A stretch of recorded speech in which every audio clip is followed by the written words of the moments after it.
Salvo Pancakes is one of the most interesting characters here on social media. Rising to fame through his public confrontation with deaf noodles, Salvo Pancakes became somewhat of a household name around the commentary community. The wildcard streamer is also most notoriously known for his fireball competition that, for the first time in a long time, united debaters, commentators, tea channels, and edgelords in a neutral space where they could all relax and stop being opinion-based creators for a few hours. Keemstar, after seeing the success of his fireball competition as well as his extremely entertaining solo shows, decided to hire Salvo to be the co-host on his new podcast, The Keemstar Show. Beyond this, Salvo's time on social media is largely unknown, mainly because previous content before his baptism of fire, if you will,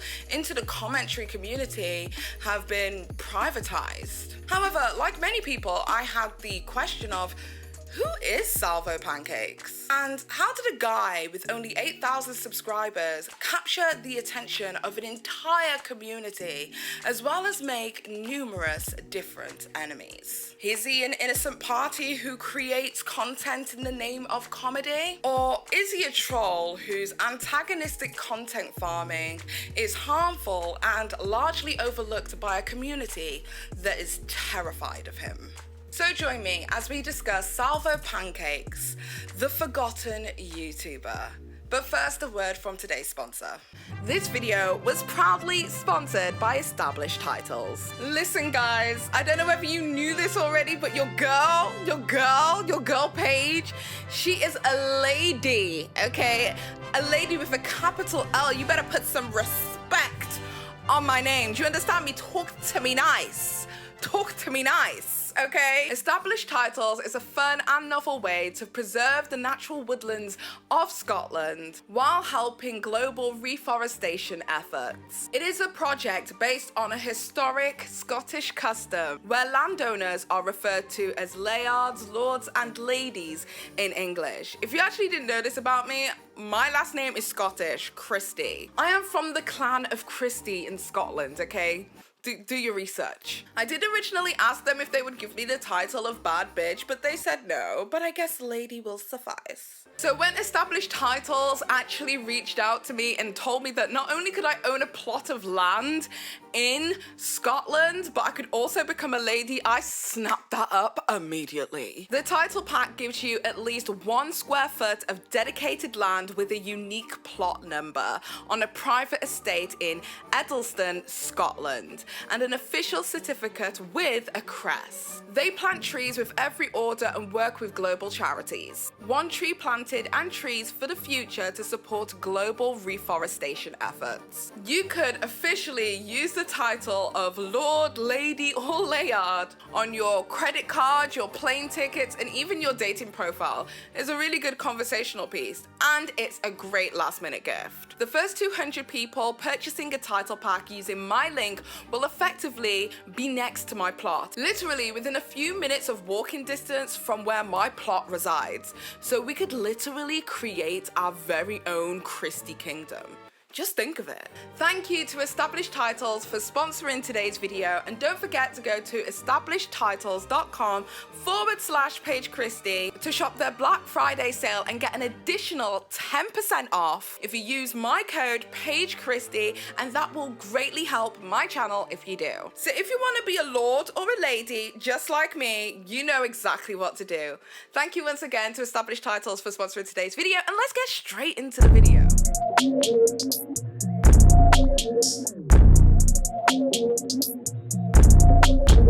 Salvo started his YouTube journey approximately 9 years ago.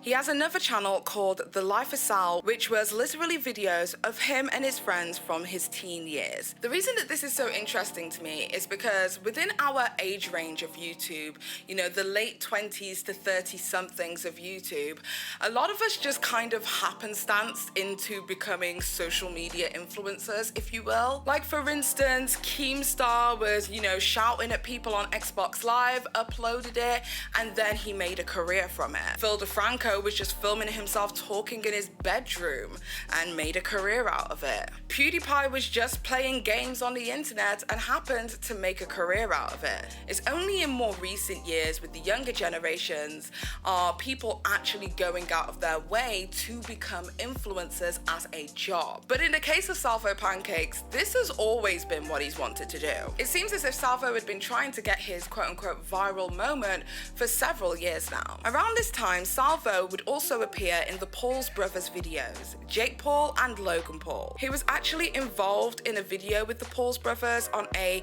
YouTube channel called L Dog and J Slice, which was Jake and Logan's first collaborative channel together. Salvo was actually in the same year and school as Logan Paul, and they were really good friends. In a podcast, Salvo actually acknowledges his time being a friend of the Paul's Brothers when he talks about, rather saltily, how the Paul's Brothers aren't necessarily funny, and that he prefers Jake Paul because he's more authentic. Take a listen. Yeah. Well, here's the thing about the Pauls. They were never funny, and they're still not funny. You know what I mean? It's oh, so you're going there. The Pauls are very good at they're very smart kids. Extremely, well, at least Logan is. I think Jake is smart, but not in like school sense. Logan Paul got a full ride to Harvard. People don't know that to play football. Yeah, you know, he ended up choosing OU because he didn't want to do sports, but they're extremely smart, right? So they're good at picking up on trends, and they know how to kind of buccaneer their way onto trends and really take advantage of it. But they never were smart people. I mean, they're extremely successful, but never funny. Never funny. So it seems as if Salvo remained pretty close to the Paul's Brothers, as he was cordially invited to the Jake Paul and Tana Moja internet extravaganza wedding and brought his absolutely beautiful now wife with him to the event. Salvo, in fact, filmed his experience going to the wedding with his wife, who was visually and audibly seen throughout the video, and even at one point interviewed, on a video that remained on his main channel, Salvo Pancakes, until approximately June of 2022. Bearing in mind the Tana and Jake wedding took place in July of 2019, meaning that the video was publicly available for all people within Salvo's audience for at least 3 years, approximately. This is important to note for what I'm about to discuss a little bit later, so put a pin in it. And also, this video was censored by yours truly. Instead of dope fam, it's dope fan. Uh-huh.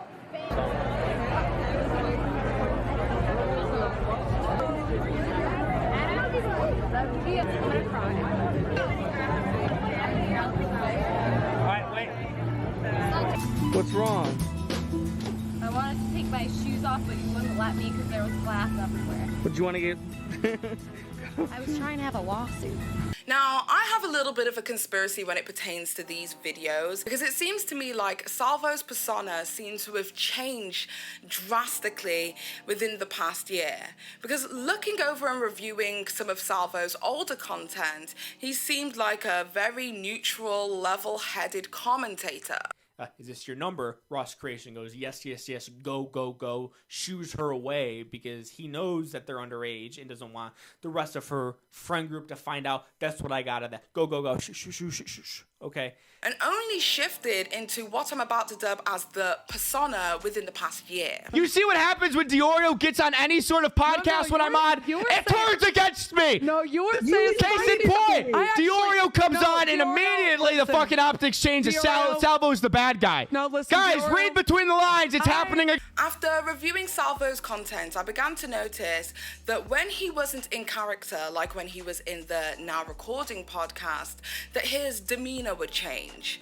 And one thing it is that has been echoed throughout the community is that the Salvo it is that you speak to behind the scenes is not necessarily anything like the Salvo it is that's portrayed on social media.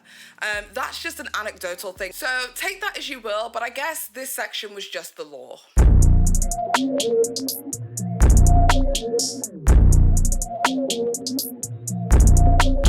Now, contrary contrary to popular belief, especially on Twitter right now, what prompted me to create this video was the lines in which Salvo is willing to cross.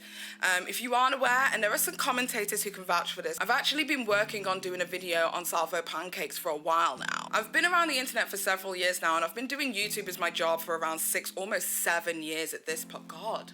That's a long time. And I've just never seen a commentator be given as many free passes for negative behavior as I've seen with Salvo pancakes. Like, even for the commentary bros community, this is bad. 40-year-old retarded. It's a Puerto Rican girl, which we're going to get into. And there's nothing wrong about being Puerto Rican other than, well, they're not the smartest. Within the commentary/tea community, there seems to be this unspoken rule that, you know, families and friends and loved ones who aren't in the public or public figures or public sphere are completely off bounds and off limits. We can be critical of individuals, their attributes, their personality traits, even their physical appearance in some circles, but bringing close people like loved ones outside of the internet community into the internet space is playing unfair and essentially just playing dirty. I like to think that this is like the one rule that sets us apart from mainstream media, because in the world of celebrity and paparazzi, they don't give a fuck about individuals' privacy, whereas I feel like within the commentary space, regardless of what part of commentary, whether that's urban drama, tea, commentary bros, we have like this unspoken rule that we all abide by. The humanization of content creators/public figures and a respect for their privacy. This moral fiber is essentially what holds our communities together. However, in the case of Salvo pancakes, he seems to overlook these rules of engagement frequently. From leaking conversations within group chats of other commentators to his news team for them to use against the commentator in the commentary space, to creating content like YouTube shorts demeaning the physical attributes of other creators' moms. Unfortunately, Augie RFC's mother is not one of those skinny, tight, twink spinners like her cute little son Augie. Unfortunately, she looks like a normal, frumpy, middle-aged woman, and that makes me genuinely disappointed. In my head, I always pictured Augie and his mom wearing the same size sweaters, t-shirts, jeans, and the list goes on and on. There was something about a motherly and sonly bond over sharing clothes when Augie was cold, sharing socks when Augie's feet were wet, sharing panties when Augie soiled his little trousers. It's a shame to see that Augie's mom is a fat, frankly undesirable little bitch. And I'll be completely honest, if I went on vacation and I saw a Mrs. RFC standing that close to the cliff, it would be on my mind to just give her a nudge and watch her tumble. I probably wouldn't though, because Augie's a friend. To making ableist jokes and commentary about another creator's disabled wife. And these aren't the only things that Salvo Pancakes has done that have been, oof, yikes. He has openly made Black Lives Matter / George Floyd jokes by chanting "I can't breathe" whilst at the Deaf Noodles roast battle. Initially, I thought that this was like some kind of miscommunication, but upon speaking with Salvo last night, he admitted that this was a joke he was making because, and quote, 3 African-American men were taking him away, so he thought it would be funny to say, "I can't breathe." I'll let you find the humor in that. He also burnt the Brazilian flag in retaliation to Deaf Noodles. Now, whilst I don't see flag burning, because I'm not particularly patriotic, as like the worst thing in the entire world, it is highly offensive to many communities, and I kind of feel like we need to at least acknowledge the individuals that it may harm. He's also said bigoted commentaries about Puerto Ricans not being very smart. Nothing wrong about being Puerto Rican other than, well, they're not the smartest. Amongst a plethora of other things. So instead of reprimanding, a lot of commentators just simply chose not to engage with Salvo. This ended up upsetting Salvo tremendously, as the previous support it is that he had obtained from the community was slowly dwindling away. So instead, he insisted that he was being blackballed. Now, my argument for this is, I don't think it's necessarily blackballing within the conventional sense. I think that if you have to disavow a creator and the things it is that they do or say on a frequent basis, so much so that it just becomes an everyday experience, I personally believe that it makes sense probably just not to associate with the creator in general. And I feel like that's pretty much what members of the commentary community did. I don't think people grouped together to make like some kind of blackballing issue against Salvo. I just think people recognized that this was probably not worth fighting or a battle worth fighting online, which seems to have ended up being the general consensus within the commentary space. Nobody can deny that Salvo Pancakes is a charismatic individual who has definitely earned his place within the commentary community, but a lot of people just simply couldn't get on board with how it is that he chose to utilize his platform. But he didn't care, because he had a place on a rapidly growing podcast show on YouTube called The Keemstar Show.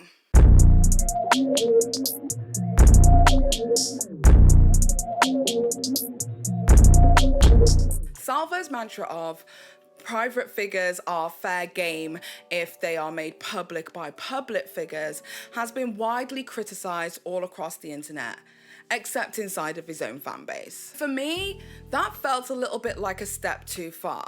After Salvo's commentary towards Tipster's wife, I kind of had got over him overstepping this boundary again and again and again. And largely, the commentary community were just letting it slide because it's entertainment. Now, call me a stick in the mud, but there is absolutely nothing entertaining, to me at least, with a non-public figure facing public scrutiny if they themselves have not done anything to garner attention. And I myself questioned myself as well, like there is literally like nothing noble about staying silent because it's not my beef. It's all fun and games until it happens to you, right? But it had.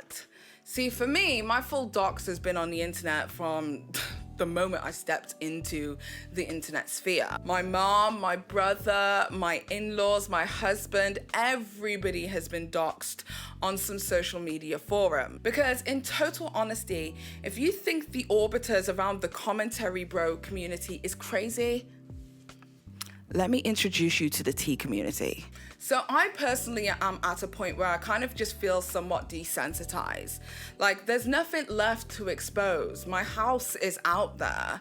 If you want to come over and have a cup of tea, we can do it. So because I've already been fully doxxed before and there's literally nothing left to expose in my life, I thought that I was probably one of the few people who could give Salvo a taste of his own medicine. That sinking feeling you get when a person close to you or a loved one is put on blast due to their proximity to you. So I posted a tweet on Twitter that got a lot of people in their feelings, and the reactions have actually been quite interesting to watch and entertaining. But what I will say is there is a lot of you who are extremely liberal with the word dox, because this particular picture is extremely public. In fact, it's on a famous photographer's website. And this photo is literally accessible anywhere. And once you take a look into the Salvo Pancakes, Jake Paul and Logan Paul lore, you kind of find out pretty quickly that an artist named Marlin Belinsky is actually a close friend of not only the Pauls, but Salvo Pancakes. A photographer that they took with them on their journey to success.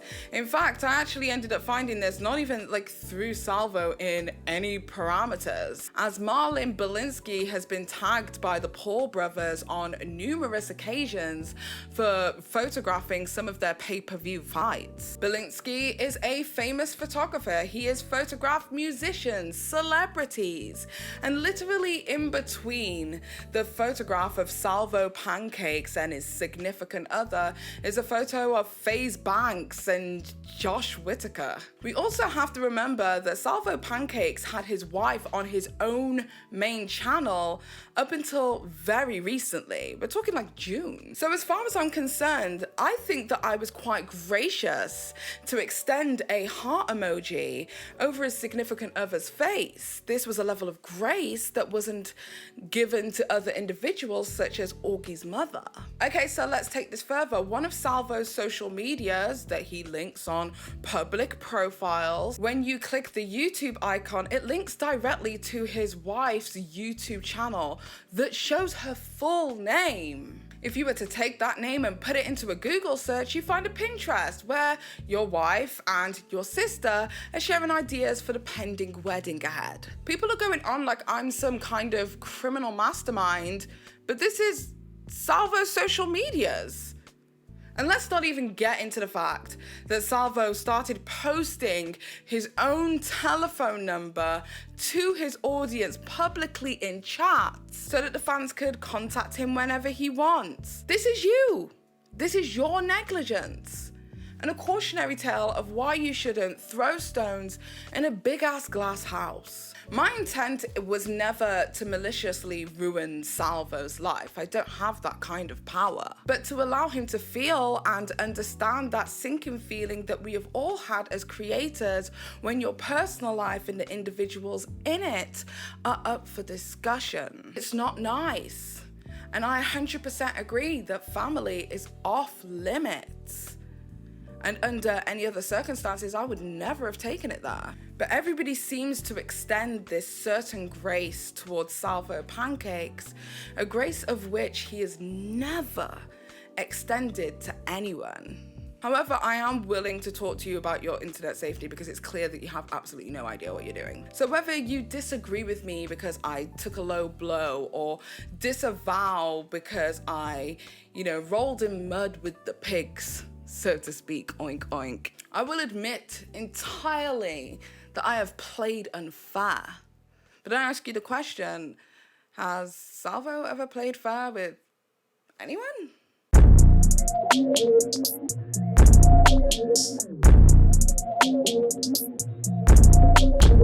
So on the 19th of November 2022, Keemstar announced the official ending of the partnership between himself and Salvo Pancakes, citing creative differences, lack of dedication to the job, on-screen conduct that made it difficult for him to keep and have more high-profile guests on the show. Keem maintains that they will still be friends, however, their partnership in business, that ship has sailed, as he feels as if he's given Salvo numerous opportunities to rein it in. More recently on social media, they're now saying that it was a joke or for bants or something along those lines. I have no idea, I haven't been paying attention. But regardless of what direction the Keemstar show takes, it's very clear, at least to me, that Salvo is an enigma. The charismatic jousting between himself and Keemstar is entertaining, and I mean that genuinely. They have what I call the frenemies effect, that singularly they are